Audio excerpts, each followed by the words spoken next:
आज सरकारचं शिष्टमंडळ लक्ष्मण हाके यांच्या उपोषणाला भेट देणार आहे। ओबीसी नेते आणि त्यांच्या आरक्षणासाठी म्हणून उपोषण हे सुरू झालेले आहे। जालन्यातल्या वडीगोद्रीमध्ये हे उपोषण सुरू आहे। मनोज जरांगे पाटील हे अंतरवाली सराटीत उपोषण करतात आणि तिथून काही अंतरावर असलेल्याच वडीगोद्रीमध्ये लक्ष्मण हाके आणि नवनाथ वाघमारे यांचं उपोषण सुरू आहे। लक्ष्मण हाकेंच्या उपोषणाचा आजचा 5वा दिवस आहे। त्यांची तब्येत काहीशी खालावली असं समजतंय। अतुल सावे, संदीपान भुमरे, भागवत कराड हे लक्ष्मण हाकेंची भेट घेणार आहेत असं समजतंय। आजचा हा उपोषणाचा त्यांचा 5वा दिवस आहे। प्रतिनिधी गौरव साळींकडून याबाबतचे अपडेट्स आपण घेणार आहोत। गौरव, सध्या हाकेंच्या प्रकृतीविषयीचे काय अपडेट्स आहेत आणि शिष्टमंडळ नेमकं कधी येतंय भेटीला? खरंय रिद्धी, ओबीसी आरक्षणाला धक्का लागू नये या मागणीसाठी उपोषणाला बसलेले लक्ष्मण हाके यांच्या आमरण उपोषणाचा आजचा 5वा दिवस आहे। लक्ष्मण हाके आणि ओबीसी नेते नवनाथ वाघमारे यांचा उपोषणाचा आजचा 5वा दिवस असून कालपासून त्यांची प्रकृती जी आहे ती ढासळायला सुरुवात झालेली आहे। नुकतंच डॉक्टरांच्या पथकाने त्यांची आरोग्य तपासणी केलेली आहे आणि सरकारच्या वतीने भूमिका मांडण्यासाठी आज सरकारचं शिष्टमंडळ या ठिकाणी चर्चेसाठी येणार आहे। यामध्ये जिल्ह्याचे पालकमंत्री असलेले अतुल सावे आहेत, नवनिर्वाचित खासदार संदीपान भुमरे आणि माजी केंद्रीय राज्यमंत्री भागवत कराड यांचा या शिष्टमंडळामध्ये समावेश असल्याचं कळत आहे।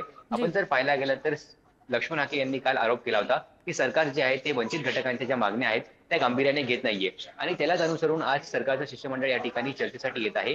नेमकी आज सरकारचे शिष्टमंडळ असेल आणि उपोषणकर्ते लक्ष्मण हाके यांच्यामध्ये काय चर्चा होते, उपोषणकर्ते लक्ष्मण हाके काय भूमिका मांडतात याकडे सर्वांचं लक्ष पाहायला मिळत आहे। अगदी, आणि या शिष्टमंडळाच्या भेटीचे अपडेट्स दिवसभरात गौरव तुमच्याकडून घेऊ। तुर्तास धन्यवाद दिलेल्या माहितीसाठी। तर जरांगेंच्या सगळे सोयरेच्या मागणीला ओबीसींकडून कसा विरोध होतोय हे आपण जाणून घेऊया। या महाराष्ट्रामध्ये जे जरांगे पाटलांच्या उपोषणाच्या माध्यमातून जो काय ओबीसी वरती जो हल्लाबोल झाला आरक्षणावरती, त्या हल्ल्याचा निषेध करायसाठी म्हणून, त्या हल्ल्याला प्रत्युत्तर म्हणून आणि आमच्या ओबीसीचे आरक्षण संरक्षण करण्यासाठी म्हणून जर ते उपोषण करू शकतात तर आम्ही उपोषण करू शकतो। हम भी कुछ कम नाही आहे। हे तर एकच उपोषण आहे, आता पुण्यामध्ये सुरू झालेलं आहे। उभ्या महाराष्ट्रात प्रत्येक जिल्ह्यामध्ये उपोषण सुरू होईल। म्हणून या सरकारला मी इशारा देतो की आपण ताबडतोब हा ओबीसी वरती जो काय ओबीसी आरक्षण हल्लाबोल सुरू केलेला आहे तो हल्ला आपण तुम्ही ताबडतोब मागे घ्या। त्यांच्यावर बोलतच नाही मी कधीच। 10 महिन्यात बोललो का? त्यांना मी विरोधक मानलंच नाही। मानल्यावर बघू, ज्याला मानत त्याला मानलेलं। त्यांच्यावर एकावर मी आतापर्यंत बोललेलो नाही। चिराधारखेपर्यंत काहीच बोलत नाही मी त्यांच्या भूमिके व्यक्त करणारे ते कोण? भूमिका व्यक्त करणारे सरकार। आमचा वाद सरकारशी, तिकडे सरकारला बोललं पाहिजे, आम्हाला कशाला? मुख्यमंत्री महोदय कसं काय सांगतात की ओबीसीला धक्का लागणार नाही? मग ओबीसीला धक्का जर लागणार नाही तर मग जरांगे पाटलांना आरक्षण कसं मिळेल? 2 पैकी एक गोष्ट होईल।